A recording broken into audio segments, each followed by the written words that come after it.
Mga kalkaliros, magandang gabi.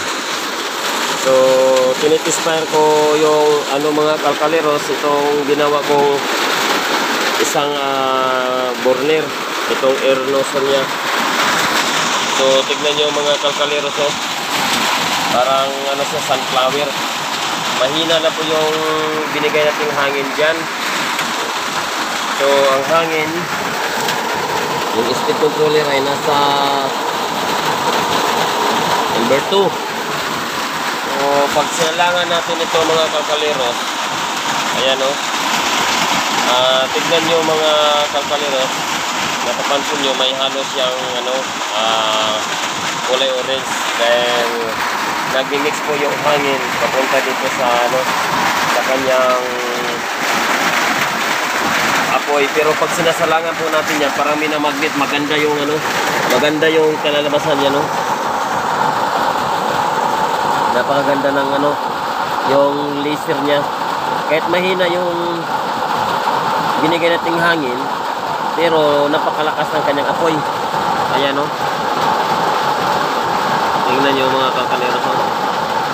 Napakalakas ng apoy. Pero mahina lang yung hangin dyan. Ayan, o. So, parang sombrero po yung ito yung tinatawag kong sombrero nozzle. Ayan, o. Ayan, o, mga kalkaliros, o. Kasi naglagay tayo ng in cap sa taas na yung size niya ay 1. Pero nilagpas po natin yung ito, in-extend natin yung dito sa paligid niya para sa sombrero dito, para magkaroon din ng pressure yung niya. Ayan, o. Maganda yung kanyang kalalabasan. So, dalawa pong nilagay natin butas. Dalawang butas ko ito. Isang pinaka sa baba, isa din sa tuktok. Ito sa kanto ng kasi hexagon yung ginamit natin yung tin cut. So, konti na lang yung oil, yung asiti, yung mga kalkaliros.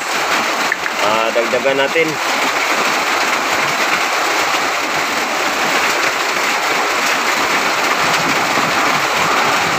Ayan, o.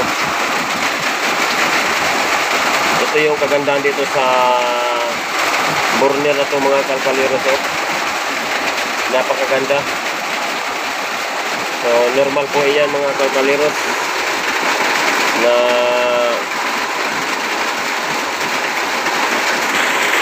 halong orange yung kulay orange yung apoy. Pero pag sinasalangan naman natin, napakaganda yan, eh. Napakaganda ng apoy niya mga kalkaliros, oh.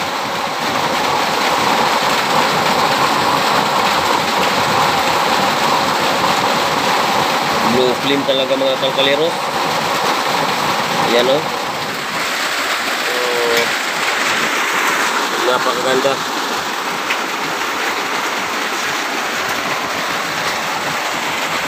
Ang ginamit nating blower na itong mga kalkaliros ay yung 40 by 40 mm by 40, yung tinatawag na axial blower. Ito yung ginagamit sa mga exhaust fan. So, hindi ako gumagamit ng ng mga kalkaliros, yung snail type, kasi napakahina nung snail type. 2 beses ako nag-order at ang dumating ay napakahina. Na-scam ako doon. Nakakahiya naman pag natin, binigay natin sa customer. Maganda kasi yung pagmalakas ang blower mga kalkaliros, dahil pag ibinigay natin customer, hindi na mahirapan yung customer. Pag nasindihan na po yung tissue dyan sa loob, dito sa loob, ay wala nang patayan yan. aapoy na kagad yan, aapoy na siya. Hindi katulad yung mahina yung blower, matagal niyang initin itong chamber, lalo na kung makapal yung gauge 80 yung chamber natin, yung ginagamit natin 4.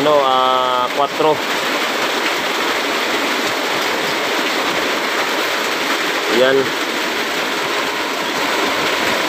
ang size ng ang haba ng ating chamber mga kalkaleros ay 9 inches. Tapos yung burner natin ay 8 inches ang 9 cm ang chamber natin, 9 cm, 9 cm. 8 cm naman yung natin, yung burner. Bumaba tayo ng 1. Ayan o.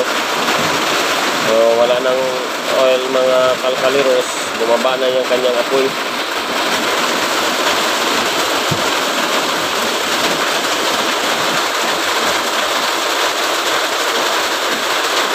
So, kinunan ko ng hangin, binawasan ko po ng hangin mga kalkaleros yung magdagdag ako ng asiti.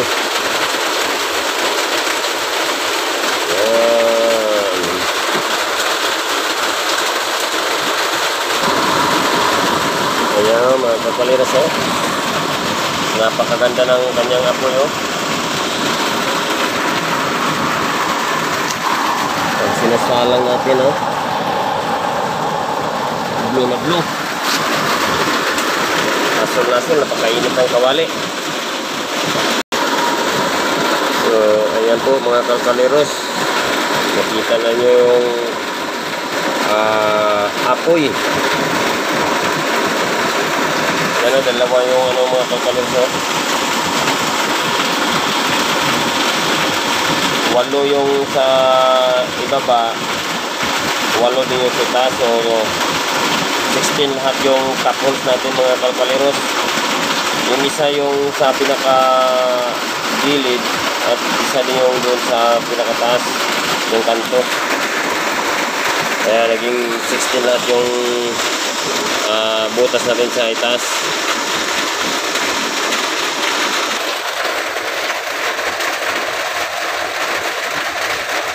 Ayan mga kalkaleros, maganda talaga yung tinuturo ni Sir Larsky.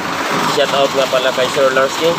Maganda yung sinasabi ang nakatwist yung ating oil distractor para pagdating sa secondary na butas ay maganda na yung niya, yung binibigay sa pangatlo. Yung ipapasa niya sa pangatlong butas, maganda na. Ayan, napakaganda, para siyang mga apoy niya. Orange po ito dahil hindi masyado nating ino-curve yung dito, yung butas. Kasi pag masyadong i-curve natin, lumiit yung butas ng Kaya isang pasadas lang dito sa grinder at enough na, pwede na. So kahit may dilaw po iyan mga kalkaleros ay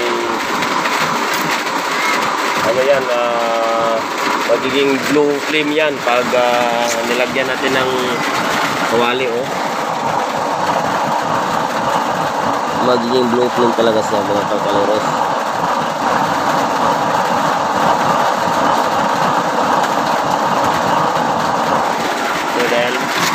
Bago na tayo naglagay ng asiti, kaya ganyan yan. Napakalakas ng apoy. Tingnan nyo mga kalkaleros. Ayan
sabi ko sa'yo, napakaganda ng ano, yung kanyang laser flame.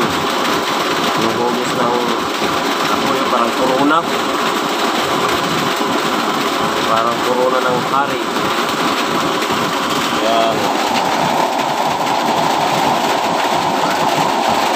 So, ayan po mga kalkaleros. Maraming salamat. At maraming salamat sa mga nag-subscribe sa aking channel. Huwag niyo kalimutan na mag-subscribe.